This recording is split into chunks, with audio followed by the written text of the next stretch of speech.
The crime scene was described as looking more like the set of a horror movie than real life. It was one of the most horrific crimes ever committed. Not only did it shock the small town of Aberdeen in country New South Wales, it shocked the entire nation, even parts of the world. What could possibly drive somebody to do this? A psychiatric illness? Or premeditated, pre-planned, pure evil?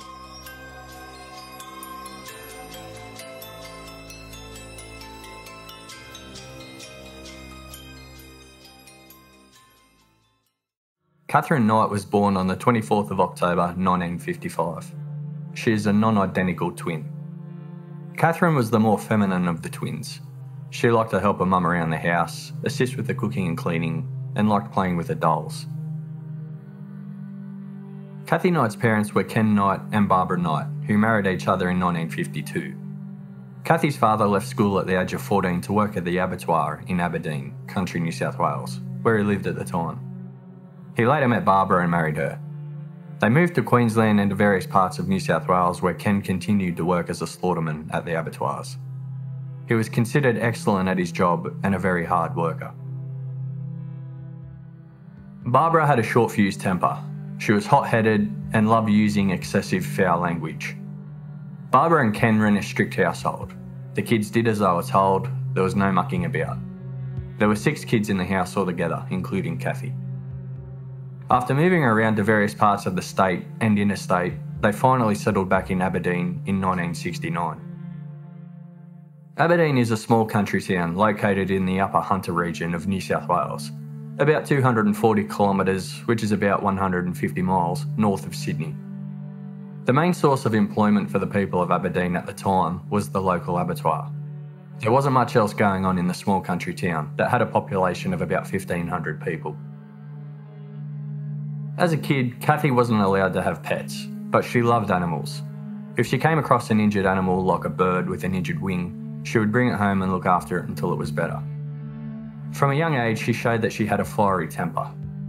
On bus rides to and from school, some of the boys used to torment her and give her a hard time. But Kathy Knight could look after herself. She was involved in more than one fist fight with the boys at school, and she could more than hold her own. It's likely Kathy inherited her fiery temper and love of foul language from her mother Barbara. Kathy left school at the age of 15. She had achieved only a bare minimum level of reading and writing skills. There was only one thing she wanted to do when she left school: follow in her father's footsteps and work at the Aberdeen abattoir. Her first application was rejected, but she applied again in 1971 and she was successful the second time. She was 16 years old when she started work. Kathy started as a general labourer, mopping up the blood and cleaning up the animal flesh and carcasses. She then moved her way up to become a slicer, which she enjoyed immensely. She loved her job and she was very good at it. She was very efficient and precise with a knife. Kathy took pride in her knives. She always kept them in top condition. As she grew older, Kathy was described as generally kind-natured and helpful, with a heart of gold. She was average-looking, tall, slim, with red hair, and she wore glasses. She liked to make her own clothes, she was good at knitting, she played bingo. There was nothing spectacular about her at all. But there was a dark side to Kathy. A very dark side. There was her fiery temper, constant use of foul language, and dark, violent behaviour. Kathy was somebody you didn't want to get on the wrong side of. She was as vindictive as anyone could be. If you did the wrong thing by Kathy, she would do everything in her power to get you back 10 times worse. It was whilst working at the Aberdeen abattoir in 1973 that Kathy met her first husband, David Kellett. It was a quick romance and they quickly got married. It wasn't much of a wedding. They hopped on a motorbike together, rode to the local registry office, which was in a nearby town called Muswellbrook, and then they celebrated the wedding with friends at a local pub. Kathy was 18 at the time. It didn't take long for David to get his first taste of the dark side of Kathy. It was that night, actually. David had drunk excessively all day and he was struggling to perform to Kathy's liking in the bedroom. When he fell asleep, She woke him up by putting her hands around his neck and strangling him. Kathy let David know she wasn't happy. Despite this incident, the marriage actually started out quite well. That kind-natured, helpful, heart-of-gold version of Kathy couldn't have been happier. But after about a year, things started to turn sour. Kathy's temper and mood swings started to take off, and things got worse and worse, and gradually turned very violent. By the time Kathy had given birth to their first daughter, Melissa, David had had enough, and he took off to Queensland with another woman, who also happened to be pregnant to him. It was 1976. This left Kathy feeling crushed and heartbroken, but also furious. She decided to take her anger out on their daughter Melissa. She walked down to the local railway tracks and left Melissa right in the middle of them. A local man happened to walk past at the right time and saw Melissa on the tracks. He quickly ran down and saved her. A train came through not long after that. Later that day, Kathy picked up an axe and started swinging it around, threatening numerous people. Police were called and they took her to a local hospital for a mental health assessment, but she was released soon after. Only a few days later, on the 3rd of August 1976, Kathy went to the house of one of her co-workers, Molly Perry. She asked Molly for help, telling her that Melissa was sick and she needed a lift to the doctors. Molly was only too happy to help her out, and together with her mother and younger brother, she put Kathy in the car to drive her to the doctors. But Melissa wasn't sick at all. Soon after getting in Molly's car, Kathy pulled out a butcher's knife and held it up to Molly, slashing her on the cheek. She demanded that Molly drive her to Coffs Harbour, which is about a 6-hour drive away. Coffs Harbour is where David Kellett's mother, Jean, lived. Kathy later admitted her plan was to ask Jean why David left her, then kill her, and then commit suicide. Instead, though, Molly drove to a nearby service station to try and get help. Kathy got out of the car, dragging Molly's younger brother out with her, holding the knife up to him. The police were called and quickly arrived. They were able to disarm Kathy using broomsticks. One of the officers received a small cut in the struggle. Again, Kathy was taken to hospital for a psychiatric assessment. While Kathy was being treated in hospital, Melissa was looked after by Kathy's parents, Barbara and Ken. Kathy was diagnosed with a personality disorder. When suffering from personality disorder, a person can be loving and caring 1 minute before losing complete control and being capable of dangerous, violent behaviour the next minute. David Kellett was still up in Queensland at the time when he got a call from police about the incident. He returned home and visited Kathy in hospital with his mother Jean. A hearing was held in hospital on the 9th of August 1976, and it was decided Kathy could be released into the care of Jean and David. This was only 6 days after the incident. Jean and David were given strict instructions to make sure Kathy took all of her medication. It didn't take long for another violent incident to happen. Actually, it happened pretty much straight away. As soon as they left the hospital, they drove to Kathy's parents' house to pick up Melissa. As soon as they got there, Barbara stormed out of the house and attacked David. She grabbed him around the throat and screamed at him, blaming him for Kathy's breakdown. Kathy responded by getting out of the car, walking up to Barbara and punching her in the face, knocking her to the ground. Kathy then stood over Barbara and screamed, "Don't ever touch David again." After this, David and Kathy got back together. They moved to Queensland together and Kathy got a job as a meat slicer in an abattoir up there. Kathy was in love with her knives. So much so, she asked David to mount them for her so she could keep them in the bedroom, just in case she needed them. But it didn't take long for the relationship problems to strike again. Kathy's mood and temper was still there. She was controlling and demanding and couldn't let David's affair go. There were plenty of arguments between them and a lot of them were physical. Kathy was the reason they were physical. She attacked David with punches and kitchen pots and frying pans and anything else she could get her hands on. Kathy also had an affair with a co-worker from the abattoir where she worked. It was payback for David's affair. David actually walked in on them in bed together. But regardless, he still wanted to try and make the marriage work, and not long after, him and Kathy had another baby, their second daughter, Natasha.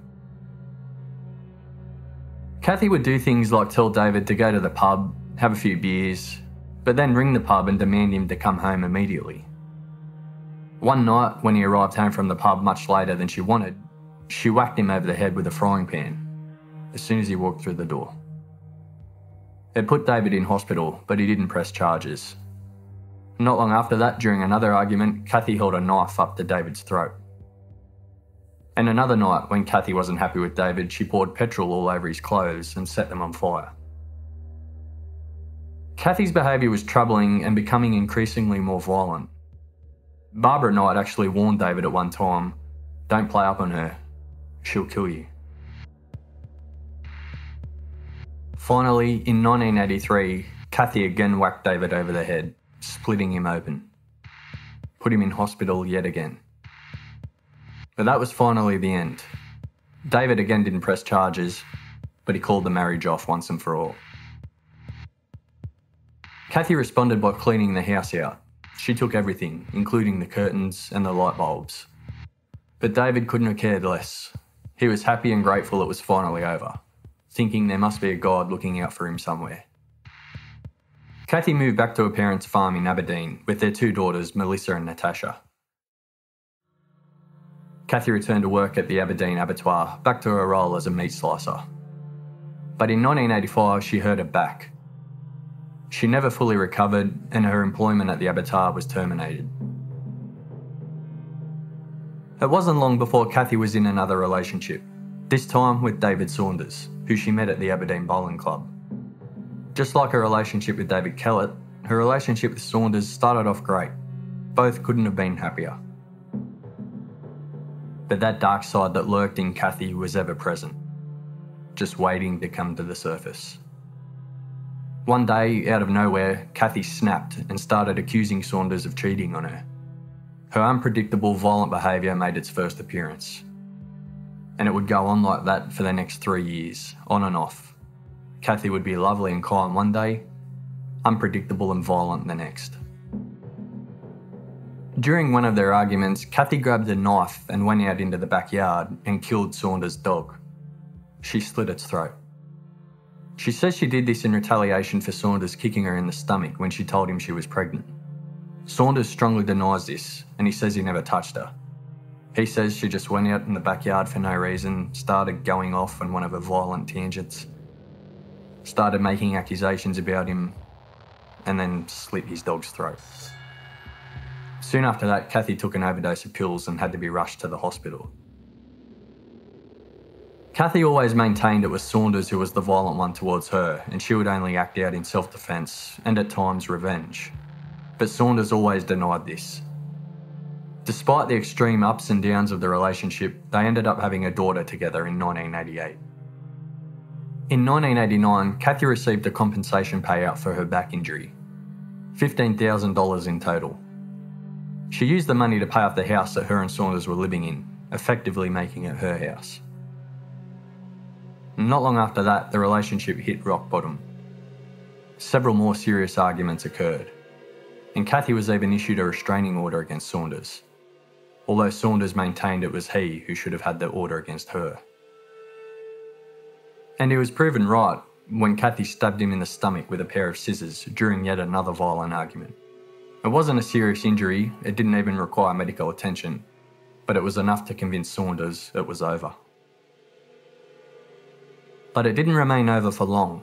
They got back together soon after to give the relationship another go. But after several more violent arguments, and Kathy cutting up and throwing out all of Saunders' clothes, the relationship finally ended for good. Meanwhile, anything David Kellett would send to his girls, like Christmas presents, birthday cards, flowers, etc., Kathy wouldn't give to them. She would throw them out before the girls ever saw them. She would then tell the girls their dad never sent them anything. After the relationship ended with Saunders, Kathy soon entered another relationship with John Chillingworth. Kathy didn't like to be alone. She always had to have someone, and never took her long to find a new partner. Just like past relationships, the early days were brilliant. Chillingworth says Kathy was terrific to be with. He thought he had found the perfect soulmate. They met at the Aberdeen abattoir 20 years earlier when Kathy had just started working there as a 16-year-old. But nothing happened between them then, and Chillingworth ended up moving away and got married. Chillingworth had only recently just returned to the area, and that's when he met Kathy again. As Chillingworth had been out of the area for a long time, he wasn't familiar with what were by now the legendary Kathy Knight stories. His mates quickly filled him in, but Chillingworth didn't care. He was convinced Kathy was the one for him. And not long into their relationship, Kathy fell pregnant with their first child, Kathy's fourth in all. After this, Kathy's true colours started to shine, and the arguments and violent behaviour started. After one fight, she went and spent a night with her ex, David Saunders, and she couldn't wait to rub it in Chillingworth's face. There were also issues between Kathy's eldest daughter Melissa and Chillingworth. Melissa didn't think much of him, and the feeling was pretty much mutual. Chillingworth actually admitted that he hit Melissa on one occasion. He says he immediately regretted it. Kathy made sure to take revenge on Chillingworth for hitting Melissa. She smashed his false teeth. When he had a go at her over this, she responded by smashing his second pair of false teeth. Just like past relationships, 1 minute it was on and all was good, the next minute it was off and was filled with violence. Kathy gave birth to their son in 1991. Not long after their son's birth, Kathy and Chillingworth got into a physical fight, and Chillingworth was charged with assault. Kathy also got a restraining order taken out against him. They separated, but it didn't last long. They soon got back together. But Kathy didn't withdraw the assault charge. They ended up going to court together that day. John was put on a good behaviour bond and given a fine. They then went home together. John was a heavy drinker, which contributed to the relationship problems.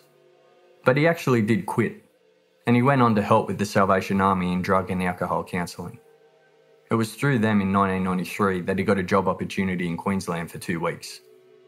He took the job, but he liked Queensland so much that he ended up staying.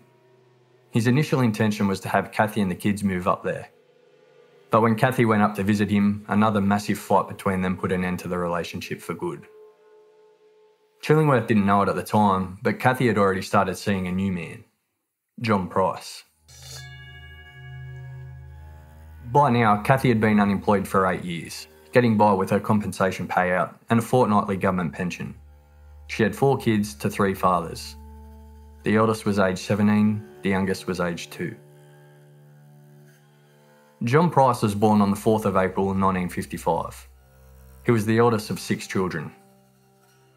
John Price had a limited education. When he left school at the age of 14, he could barely read and write. But he was a hard worker. He worked in heavy machinery, earth-moving equipment, trucking and mining. John married his wife Colleen and they had 3 children together, a son and 2 daughters. Tragedy struck John Price's family when his father and brother became involved in a heated domestic dispute. His father picked up a gun and started to load it, so John's brother picked up a gun and tried to fire a warning shot at him. Unfortunately, he accidentally shot their mother. The death was ruled accidental and John's brother was charged with manslaughter. The loss of his mother devastated John. He looked for a job opportunity elsewhere so he could move away, and he found one. Together with his wife Colleen and kids, they moved to Aberdeen in 1981. John was described as an easygoing, likeable character who got on with everybody he met. He had a laid-back, carefree nature. He would do anything for anyone and never expect anything in return. He worked hard and loved to unwind with a beer with his mates at the end of a hard day. In 1988, he split up with his wife Colleen. They had been married for 15 years. It wasn't a bitter separation at all. To show what kind of person John was, after they had separated, Colleen asked him to borrow money to fix a fridge. Instead, he bought her a brand new fridge. Another time when he found out Colleen was going on holidays, he slipped $500 into a bank account without her knowing. John was a regular at the Aberdeen Hotel, known to locals as the Top Pub, It was one of two pubs in Aberdeen. It was known as the Top Pub as it sat on the top of the hill. The other pub in town was known as the Bottom Pub. I'm sure you can work that out. And it was at the Top Pub where John Price met Kathy Knight. Kathy fell madly in love with John, and she was determined to make the relationship last. She was sick of her failed relationships. She wanted this one to be forever. Kathy and John struck up a conversation, and that was that. They became an item very quickly. And the common theme throughout Kathy's relationships continued. The first few months were described as fantastic. Both of them were very happy together. It took about a year for the first major arguments to begin, and they went on and on from there. For no reason, Kathy became deeply paranoid that John was cheating on her. It seems that when David Kellett cheated on her back in her first marriage, it convinced Kathy that all her future partners were going to cheat on her. Despite a few hiccups, Kathy eventually moved into John Price's house. But he wouldn't marry her, and this was a new sticking point in their relationship. John said he loved Kathy, but he wanted to make sure his children got his house. He didn't want Kathy to be entitled to any of it. That's the main reason he said that he wouldn't marry her. Slowly but surely, the arguments escalated from verbal and turned physical. The relationship started to deteriorate. It didn't help when John would occasionally slip up and call Kathy his ex-wife's name, Colleen. Worrying signs started to appear. Kathy mentioned several times that she would kill John, but everyone, including John, just shrugged it off as meaningless threats. During one argument, she said to John, "You'll never get me out of this house. I'll do you in first." But as time went on, Kathy could sense the relationship was starting to slip away, and that made her furious. In 1998, she started secretly filming items in John's house she alleges he stole from the mine where he worked at the time. Ridiculous things, like a can of bug spray, an old first aid kit that had expired, things like that.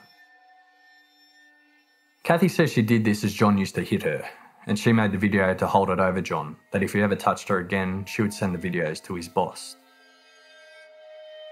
But the truth was, John had told Kathy he wanted her out of his house, and it was now time for Kathy to get her revenge. Most of the stuff on the video hadn't been stolen from the mine at all, and what had been taken from the mine was old discarded junk that would have been thrown out anyway, including the old first aid kit. Kathy sent the video to John's bosses at the mine, and after they viewed it, she invited them into John's house and pointed out all of the items to them in person. The first aid kit was the downfall. Even though it was out of date, and they could prove it was out of date, and it was going to be thrown out anyway, the mine sacked John. 17 years of service gone, just like that. He had worked hard over the years to put himself in a position that earned him $100,000 a year, and now it was all gone. John immediately kicked Kathy out of his house. But unbelievably, it didn't last. It wasn't long before John became lonely. He started blaming himself for what had happened. His mates couldn't believe what they were hearing, but a few months later, John and Kathy were back together. But this time, she didn't move back into John's house. Still, his decision to get back with Kathy actually cost John some friendships, and it caused drama with his son Jonathan, who already hated Kathy before she got John sacked, and now he hated her even more. When they were discussing getting back together, Kathy told John, "If you take me back, this time it's to the death." It wasn't long before the arguments started again, and they increased in violence. Most of the fights this time were over John losing his job at the mine, but John did go on to get another job. Kathy was also starting to cause trouble with John's youngest daughter.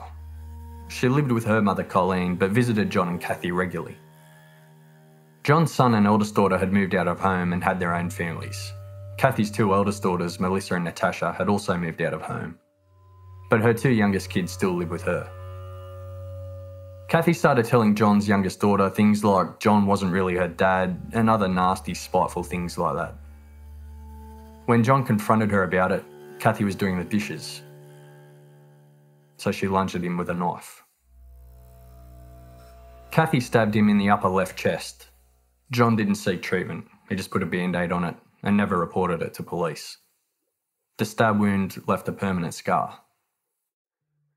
Towards the end of 1999, Kathy enlisted the help of a nephew and instructed him to steal John's car, which was worth about $20,000, but it was uninsured. She told her nephew to burn it. She offered to pay him $500 to do it. Not satisfied with hurting him financially, Kathy later asked her nephew to throw battery acid on his face.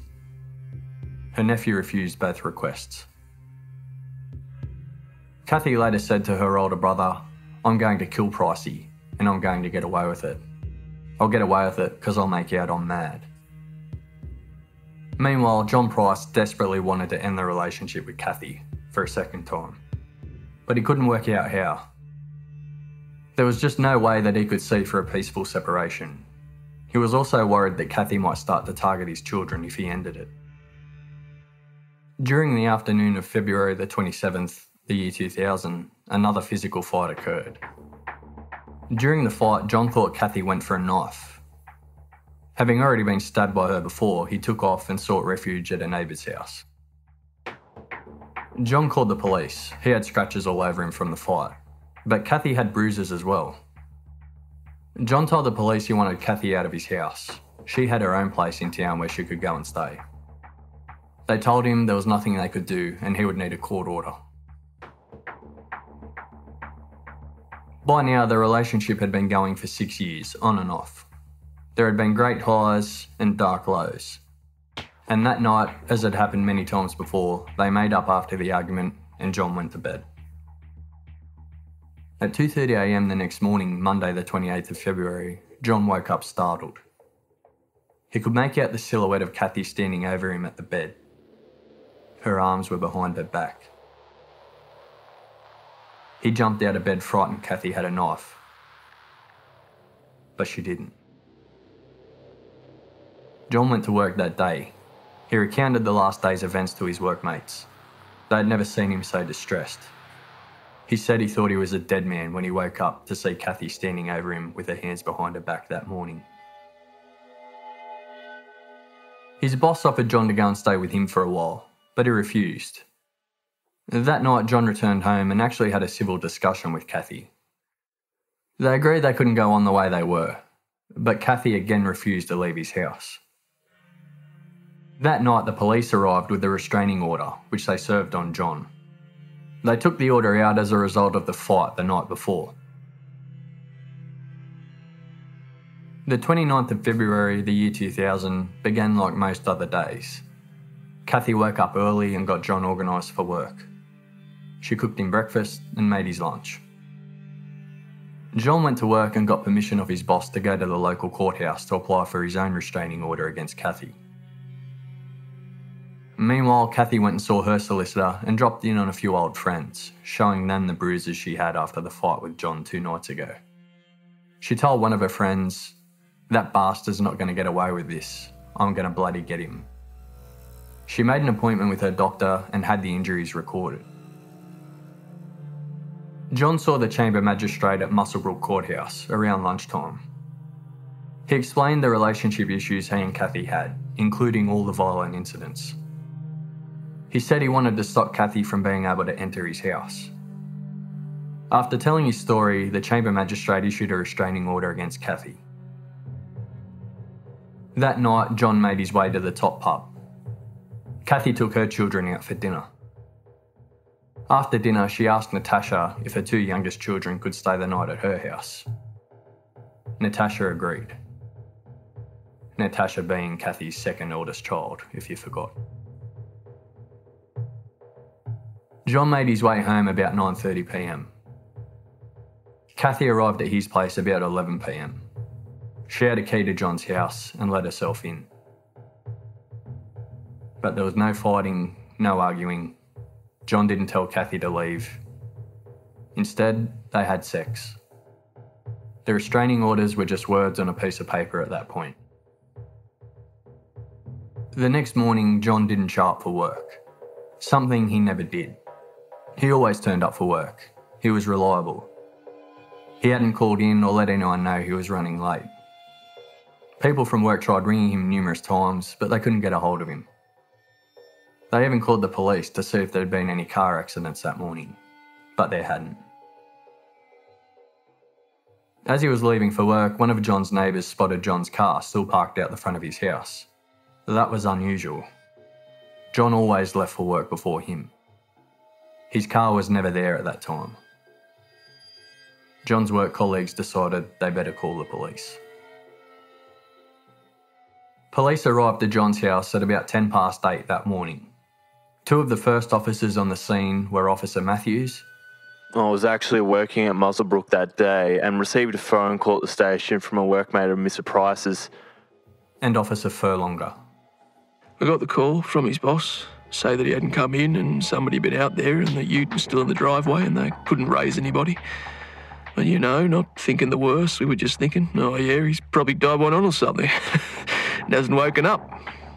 I knew Mr. Price before. I knew that he was a hard worker and a reliable man, so it was a bit unusual for him not to turn up to work and not to make a phone call. I went up, knocked on the door, didn't get an answer, saw some blood on the door handle. Looked through a little gap into the lounge room, which was dark, reasonably dark, and saw what looked like a bunched up curtain hanging down. I couldn't raise anybody, so I decided to go and break into the place, seeing as we had this complaint. Walked around the side, there was some meat lying on the ground. Anyway, went round the back, broke in through the door.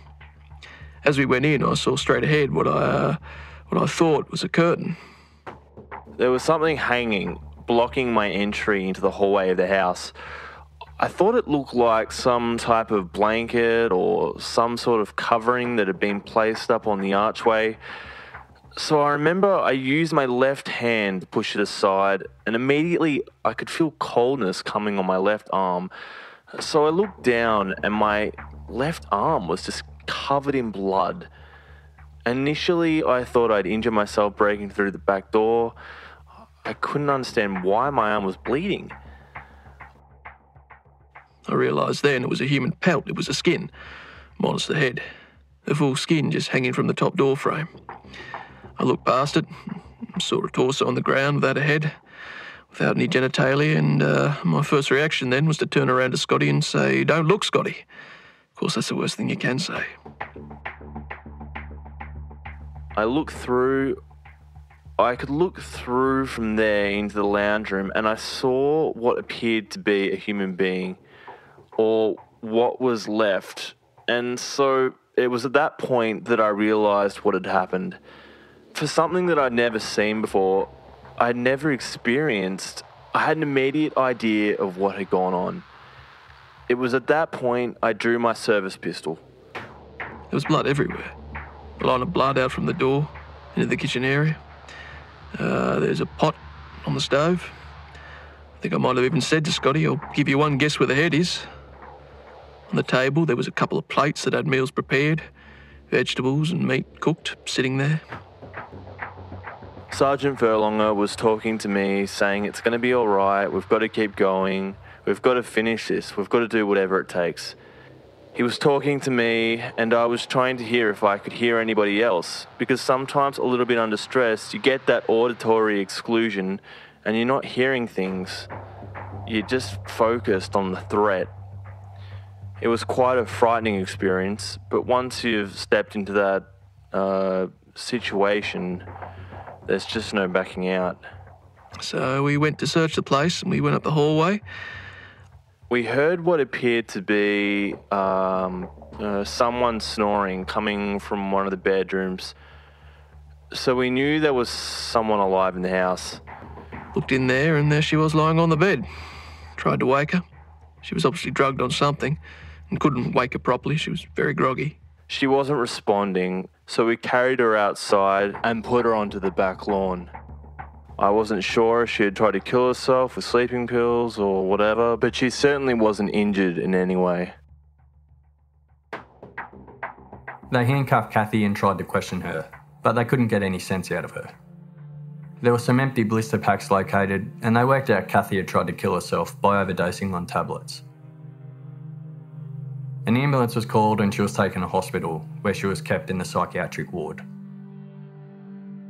Obviously, police had grave fears for Kathy's youngest children. After a frantic period of searching, they managed to locate them safe and well at Natasha's house. Crime scene officer Peter Massio was then called to examine the scene. I got a phone call from VKG, which is police radio, telling us there had been a murder.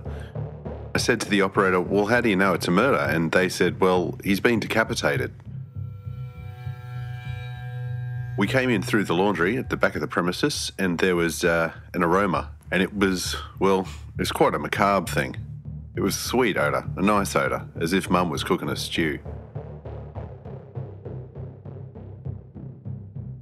We walk inside and one of the first things you see is Mr. Price's skin or pelt hanging from the door, from a meat hook. I searched through the pelt for Mr. Price's genitals. Further into the kitchen you could see blood staining on certain items, and into the lounge room there was a body. Further down the hallway there was blood staining going into the bedrooms. You could see where I think Mr. Price had gone for a light switch. There was blood staining on the light switch and also blood that he has coughed or something on the wall. You could see the expiration mark on it. But as you go out towards the lounge room, these blood stains are getting heavier and heavier. There's big swipes where he's blood-soaked himself and sliding against the wall. They're also getting lower. It comes to a culmination at the foyer where he's just succumbed to his injuries. He's actually opened the front door. And there's blood splatter on the screen, so he's nearly made it out. Not that it would have helped him. He would have died, certainly. You just see the enormity of where it starts in the bedroom and progressively gets worse and worse. Do you get to that point where he's died? The blood pool was the width of the hallway, which was 1.2 metres wide. When we examined the body, you could see the body has been there in its entirety. There's a big stain on the floor where the head would have been. It's been skinned first. You can see it. She placed the skin on the carpet to sit it there, and it's quite a substantial staining. There's also an outline of the head, so she's taken the head off there. You can see that she's walked in, carrying it into the kitchen. There's this drip, drip, drip of blood all the way leading to the cooktop. But until we actually lifted the lid off, it wasn't confirmed. To me, it was a statement. She had cut the gluteus maximus off his backside. It's a big muscle, and she's cut that into 5 different steaks, and she's cooked them, baked them in the oven. 2 of them were on one plate, 2 on another plate, and the 5th was out for the dog, I believe. It wasn't touched. But the meals, they were like a trophy, and they had the names of each person who was supposed to get them. There were 2 prepared meals on the table, complete with meat and vegetables. A piece of paper was placed next to each meal. A name was scribbled on each piece of paper. One was for John's son, the other for his youngest daughter. Officer Massio then examined the rest of the scene and collected all of the evidence. It didn't take long for news of the murder to spread. There were a few I told you so's, and I knew she was capable of that, amongst the Aberdeen community. During the course of their investigation, police found that after Kathy had murdered John, she cleaned herself up and drove into town and withdrew $1,000 from his bank account. To this day, it's unknown what she did with that money. Kathy was charged with the murder of John Price in a special bedside sitting in the psychiatric ward of the hospital she was being held in on the 7th of March 2000. When interviewed by police, she denied having any knowledge about John's death, although she did admit she was responsible for his death. She claimed she had amnesia and couldn't remember how it happened. It became clear to police after speaking with Kathy that she was intending to mount a defence of battered wife syndrome, that she had committed the crime due to years of being the victim of severe domestic violence. Police got to work investigating that angle, and as you've already heard, they quickly realised that yes, Kathy had been in some extremely violent relationships, but she was the cause of that violence. She wasn't the victim of it. Kathy was examined by numerous psychiatrists. They determined yes, Kathy suffered from personality disorder. But a personality disorder is not actually considered a psych illness. They found Kathy's violence and rages were just part of her nature, part of her makeup. She got a sick sense of enjoyment out of what she did. Kathy's claims that she couldn't remember anything about the crime were dismissed. She was basically putting on a show. It was found that her actions were premeditated and the timing was planned. She knew exactly what she was doing. She wasn't suffering from a psychiatric illness at all. She was just pure evil.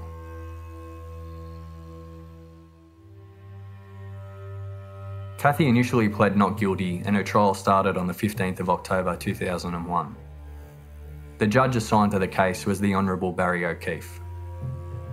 At no time as either a barrister or as a judge did I ever strike anything of the horrific nature of Catherine Mary Knight's case. She pleaded not guilty and the trial began in the conventional way. She sat in the dock, she was quite small, unimpressive. In a crowd you'd certainly never notice her.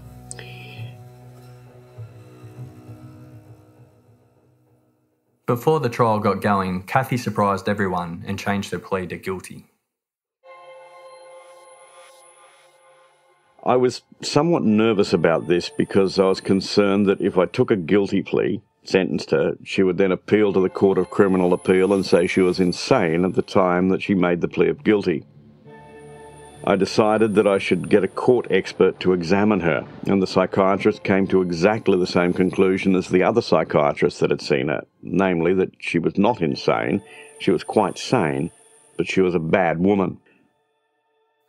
A sentencing hearing was held and all of the grisly evidence was heard. Throughout the whole of the evidence, it didn't matter what the witness said, she didn't look at the witness. It didn't matter what the photograph or video was, she didn't look at that. She sat looking straight ahead, absolutely impassive. There was never a sign on her face of any reaction to any of the evidence.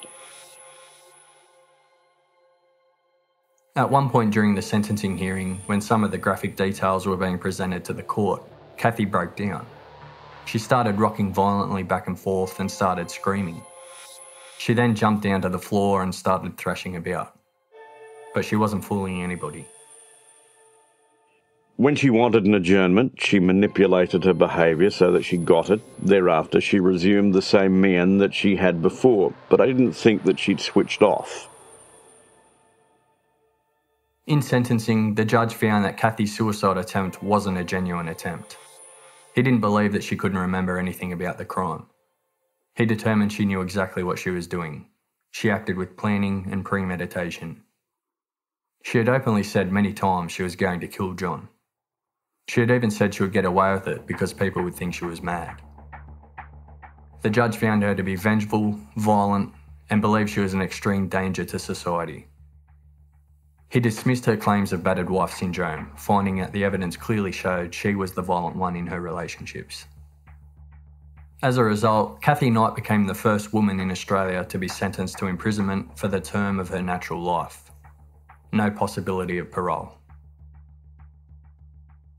To sentence any person to life imprisonment is a big thing. To sentence a woman to life imprisonment for me was an even bigger thing. This was as bad a case as you got, so she had to go to jail for the term of her life. She'd shown no remorse. She hadn't acknowledged that she had any problem at all. Such a person, if released, is not unlikely to do the same again. There's a real prospect of it.